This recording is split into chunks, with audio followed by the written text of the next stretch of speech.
Hey, what's going on, everybody? This is Tyrone back with Tech Life. And I've been receiving a lot of email and messages recently that the T-Mobile user has already been moved over to the Sprint network in the Shantel territory.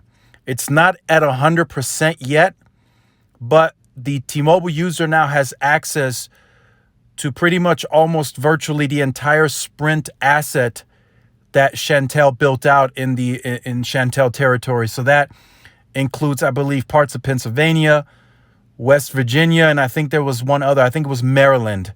So that's a large rural presence that the T-Mobile user base now has access to without T-Mobile actually going to the cell site and upgrading it to T-Mobile equipment. So what they essentially did, they placed the T-Mobile user onto the Sprint core, which is what T-Mobile was going to do anyway. Put them onto the Sprint core, and then while they're on the Sprint core, you build out the network piece by piece. Now, there is some pretty good capacity in that Shantel territory still. So you're seeing a speed test of 272 down and 14.6 on the uplink.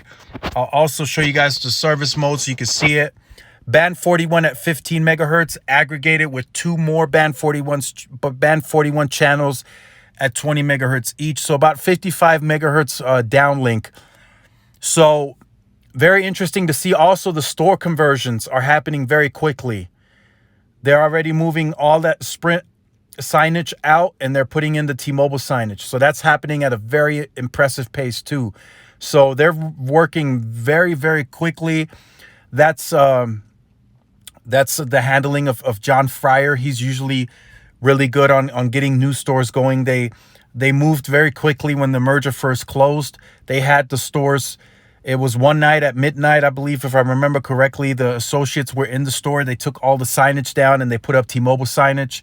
And it was pretty much within like a 24-hour period, a lot of stores all of a sudden started showing T-Mobile signage, except the store's sign outside itself. They had a banner up until they were able to get an actual sign that said T-Mobile on it. But all of that happened very quickly. And it seems like in the Shantel territory, that's happening just as quick. Now, the one I haven't heard of yet is Swiftel. So I'll do some more research on that one. I think that one should be happening just as quick, if not quicker. I think that's a much smaller footprint. So we'll see. I'll ask some questions about that. But for now, the Shantel territory looks like it's a smooth transition.